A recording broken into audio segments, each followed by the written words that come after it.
श्री शिवाय नमस्तुभयम। दोस्तों, जैसा कि आप सभी लोग जानते हैं कि 21 अगस्त 2026 यानी शुक्रवार को पड़ रही है सावन मास की शुक्ल पक्ष नवमी तिथि।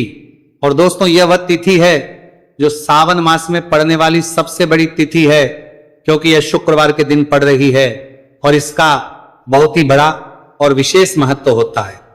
पूज्य गुरु जी ने कहा है कि अगर कभी भी मौका लग जाए और सावन महीने की नवमी तिथि शुक्रवार को पड़ जाए तो आप लोगों 11 चावल के दाने का उपाय तो अवश्य ही करना चाहिए। इन दोनों का संयोग बहुत ही कम आता है।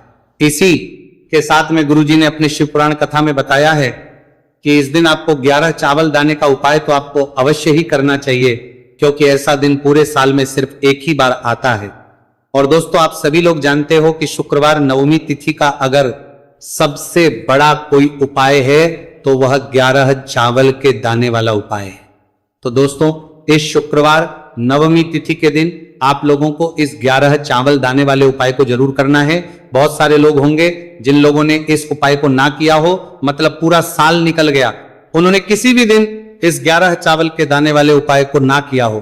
पर दोस्तों, आपके पास एक आखिरी मौका बचा हुआ है, जो कि 21 अगस्त शुक्रवार नवमी तिथि के दिन है।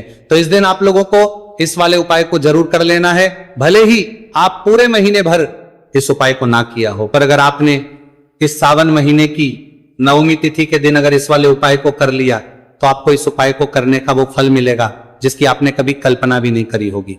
इसीलिए आप लोग इस वाले उपाय को एक बार जरूर कर लेना है, ताकि आप लोगों के हाथ से ये मौका ना जा सके और आपको इस उपाय को करने का फल मिल सके। दोस्तों, यह उपाय पंडित जी ने अपनी अभी की ही श्री शिव महापुराण की कथा में बताया है जी। इस उपाय को आज हम आपको बहुत अच्छे से समझाने वाले हैं। इस वीडियो को देखने बाद इस उपाय को समझने के लिए आपको कोई और वीडियो को देखने की जरूरत नहीं पड़ेगी। तो चलिए दोस्तों, उपाय को शुरू करते हैं। देखिए, ये इस सावन महीने के शुक्रवार नवमी तिथि के दिन ये इतना खास होता है, इतना महत्वपूर्ण होता है। देखा गया है कभी कभी बड़े बड़े पूजा पाठ अनुष्ठान से जो मनोकामना पूर्ण नहीं होते, वह सावन महीने के शुक्रवार नवमी तिथि के दिन एक छोटे से उपाय करने से ही आपकी मनोकामना पूर्ण हो जाती है। और बहुत सारे लोग इस उपाय को किया भी है और उनको इस उपाय को करने का फल भी जरूर मिला है। अगर आप लोग भी इस उपाय को करना चाहते हैं तो आप इस उपाय को पहले अच्छे से समझ लेना, सुन लेना, उसके बाद करना। आपको इस उपाय का फल जरूर मिलेगा। और इस उपाय को कर लेने से आपके घर में चाहे किसी भी प्रकार की दुहक और समस्या क्यों ना चल रही हो, आपको उसका कारण भी नहीं पता है कि भाई ये समस्या किसका कारण से चल रही है, उसका भी कुछ कारण हो सकता है, जैसे पितृ दोष हो सकता है या किसी भी तरह का मंगल दोष भी हो सकता है। तो इस दिन आप लोगों को ये वाला उपाय करने लेना है। ये एक ऐसा उपाय है जिस उपाय को अगर किसी विशेष दिन पर किया जाए तो भाई उस विशेष दिन का जो है वो तो हमें मिलता ही मिलता है। पर हमने उस दिन पर इस उपाय को किया है तो हमें उससे भी बड़ा फल मिलता है, और फल बहुत जल्दी मिलता है, क्योंकि आप इस उपाय को बहुत ही बड़े और विशेष पर कर रहे हो। तो चलिए अब उपाय के बारे में बात करते हैं, लेकिन उससे पहले आप लोगों को यह जानना आवश्यक है कि आखिर यह उपाय किस समय करना है, किसको करना है और कैसे करना है। तो चलिए हम आगे आपको वीडियो में एक एक करके बताए देते हैं। लेकिन उससे पहले अगर आप लोग हमारे चैनल पर पहली बार आए हैं या फिर मेरी आवाज आज पहली बार सुन रहे तो हमारे चैनल को सब्सक्राइब जरूर कर लेना, और इस वीडियो को करके कमेंट बॉक्स में श्री शिवाय नमस्तुभयम ओम नमः शिवाय जरूर टाइप कर देना। तो दोस्तों, इस 11 चावल के दाने वाले उपाय को हमें इस शुक्रवार नवमी तिथि के दिन कैसे करना है, किसको करना है, किस समय करना है और कहां पर करना है, ये सारे सवालों के जवाब आपको इस वीडियो में मिल जाएंगे। और जो ये वीडियो देखेगा भाई, उसको 11 चावल के दाने वाला उपाय जरूर करना चाहिए, क्योंकि इस दिन एक चावल के दाने का बहुत ही बड़ा और विशेष महत्व होता है। और जब बात आ जाए 11 चावल के दाने की तो ये सोने पर सुहागा वाली बात हो जाती है, और ये एक बहुत ही बड़ा उपाय हो जाता है इस शुक्रवार नवमी तिथि का। तो अब दोस्तों, इस 11 चावल के दाने वाले उपाय को आखिर करना किसको है, सबसे पहले हम लोग वो बात जान लेते हैं। तो देखो, घर की जो बड़ी माताएं बहनें होती हैं, उन माताओं बहनों में से कोई भी एक बड़ी माता बहन इस वाले उपाय कर सकती है। और दोस्तों, अगर आप चाहे तो अपने घर में से सभी सदस्यों को भी इस उपाय को करवा सकते हैं। अगर किसी व्यक्ति की खुद की कोई मनोकामना है, खुद की कोई दुख और परेशानी है जो कि वो अपने लिए ही करना चाहता है, इस वाले उपाय को तो वह खुद अपने लिए भी कर सकता है। बाकी अगर कोई घर में से ऐसा है जो कि अपने पूरे घर परिवार की सुख और शांति के लिए ये वाला उपाय करना चाहता है तो भाई वह भी कर सकता है, उसमें भी कोई दिक्कत वाली नहीं है। कहने का मतलब यह है कि इस उपाय को हर एक सदस्य भी कर सकता है और पूरे घर परिवार के सदस्य के लिए घर की बड़ी माताओं बहनों में से कोई एक माता बहन भी कर सकती है। माताएं बहनें अगर घर में उपस्थित ना हो या वे यह वाला उपाय ना कर पा रही हो तो फिर घर का कोई बड़ा सदस्य भी इस 11 चावल के दाने वाले उपाय को कर सकता है, चाहे फिर वह पुरुष ही क्यों ना हो, उसमें कोई भी दिक्कत वाली बात नहीं है। अब दोस्तों इस 3 बल के दाने वाले उपाय को हमें करना कहां पर है? हमें इसे शिव जी के मंदिर में जाकर करना है। बहुत सारे लोग प्रश्न करते हैं हर एक उपाय को करते समय क्या हम इस उपाय को घर पर कर सकते हैं? तो इस वाले उपाय को आप घर पर नहीं कर सकते हो। इस वाले उपाय को करने के लिए आपको शिव जी के मंदिर ही जाना पड़ेगा। उसके बाद में दोस्तों जो अगला प्रश्न निकल कर आता है वह ये आता है इस उपाय को लेकर के, आखिर इस उपाय को हमें किस समय करना है? सुबह के समय करना है कि शाम के समय करना है? तो देखो इस वाले उपाय को आप लोग सुबह के समय भी कर सकते हो और शाम के समय प्रदोष काल में भी कर सकते हो। अब अगर आप पूछो कि भाई सबसे उत्तम समय कौन सा रहेगा इस 31 चावल के दाने वाले उपाय को करने का, तो हम आपसे बस यही कहेंगे कि इस उपाय को आप सुबह के समय करेंगे तो ज्यादा बेहतर होगा।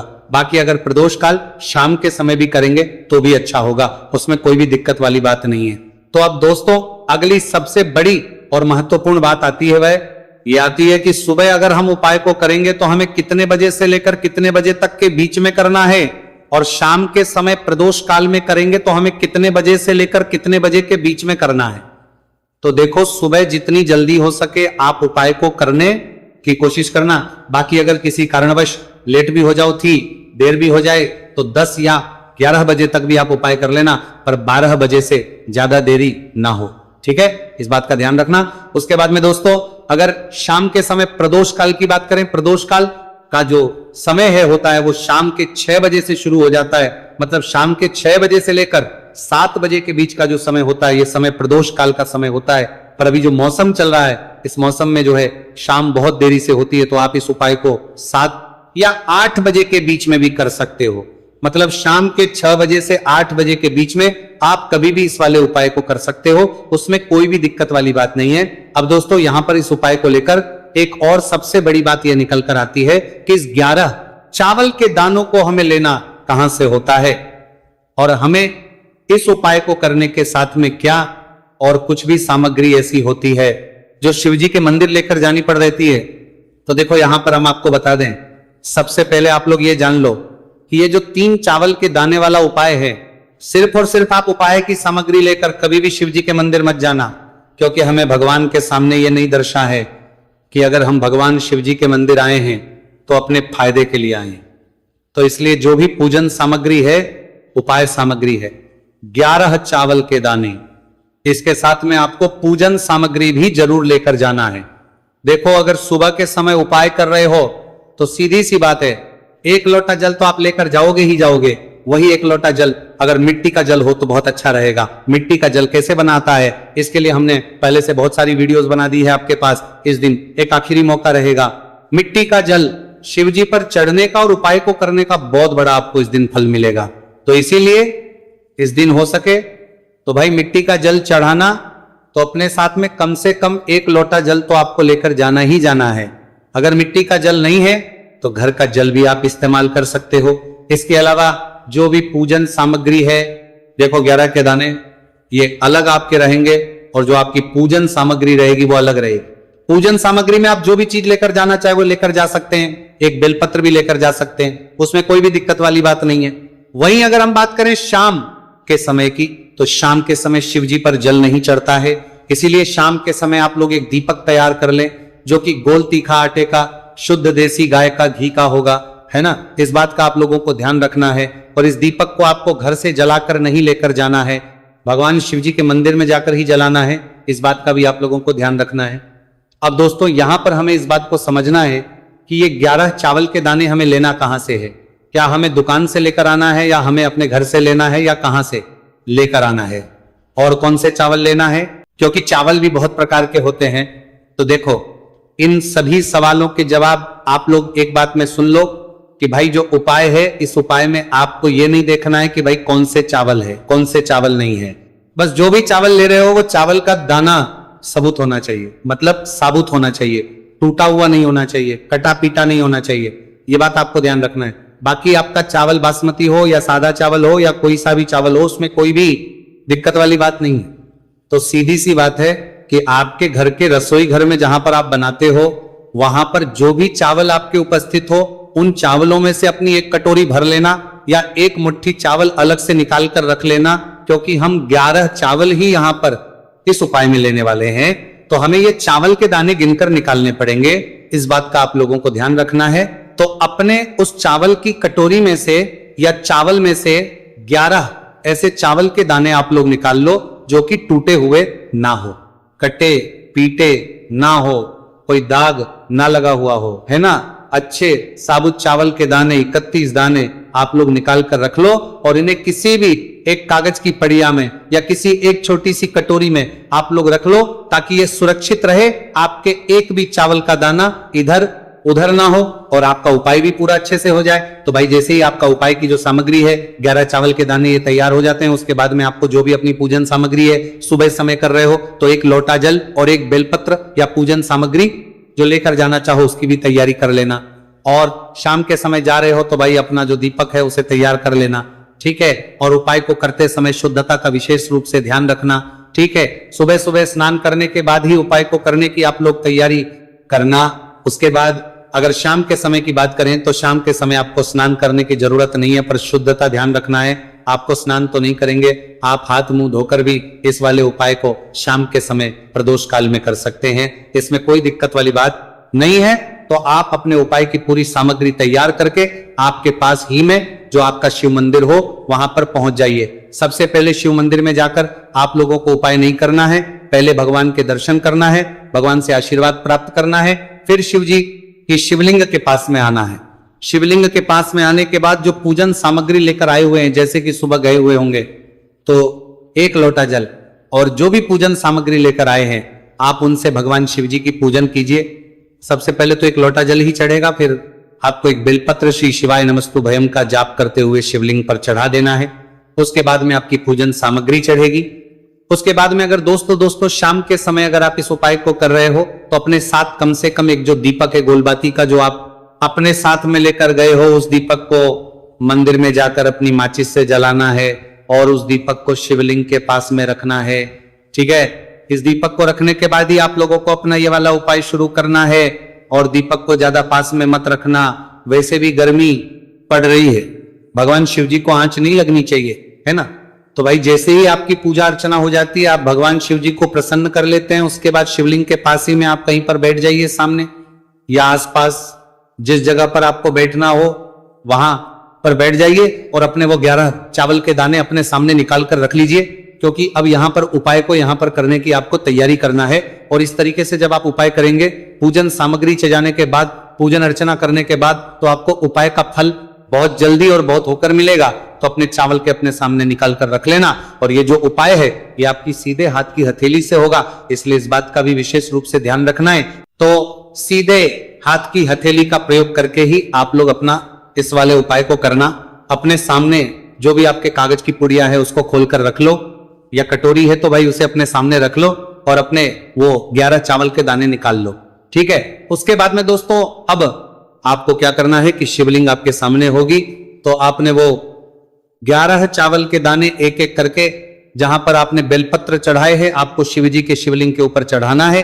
कहां पर चढ़ाना है? शिवलिंग के ऊपर चढ़ाना है और कहीं पर भी नहीं चढ़ाना है। आपको अपने हथेली से तो शिवलिंग के ऊपर चढ़ाना है, भले ही फिर वो अपने आप जलाधारी पर गिर जाए, ये मतलब वहीं पर गिर जाए, उसमें कोई दिक्कत वाली बात नहीं है, पर आप चढ़ाओ शिवलिंग के ऊपर।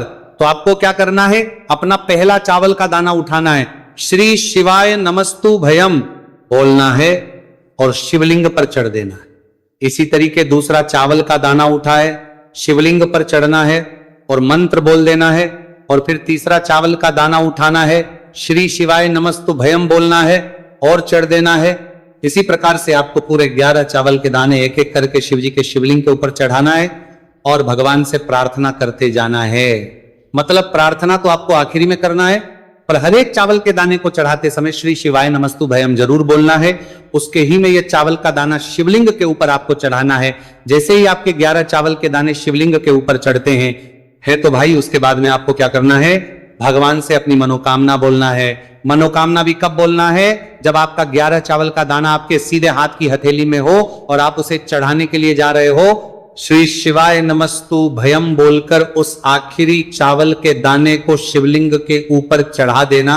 भगवान से फिर अपनी वो मनोकामना बोल देना, जिस मनोकामना के लिए आप लोग अपना ये वाला उपाय कर रहे हो, जिस भी दुहक और परेशानी के लिए आप लोग अपना ये वाला उपाय कर रहे हो, उसके बाद में जैसे ही आप अपनी मनोकामना बोल देते हो आपका ये वाला उपाय पूरा हो जाता है। पर दोस्तों, उपाय को करने के बाद आप लोगों को 2 मिनट भगवान शिव जी के मंत्र का जाप जरूर करना है, और मंत्र का जाप करने के बाद भगवान से एक और बार करना है अपनी मनोकामना के लिए या अपनी जो भी दुख और परेशानी है उसके लिए। इसके बाद में आप लोग भगवान को देखकर, भगवान से प्रार्थना करके, उनसे आशीर्वाद लेकर वहां से उठ सकते हैं और अपने घर पर जा सकते हैं। बस दोस्तों, यहां पर ये वाला उपाय पूरा हो जाता है। इस तरीके से जो भी व्यक्ति छोटी छोटी छी का ध्यान रखते हुए इस 11 चावल के दाने वाले उपाय को करेगा, निश्चित सी बात है उसे उसकी मनोकामना पूरी होगी और जो भी दुख और परेशानी है वह भी बहुत ही जल्दी दूर होंगे। तो दोस्तों, ये थे पूज्य गुरु जी द्वारा बताए गए कुछ बहुत ही खास उपाय। अगर आपको जानकारी अच्छी लगी हो तो वीडियो लाइक करिएगा। मिलते 12 हैं फिर एक नए वीडियो के साथ। श्री शिवाय नमस्तु भयम।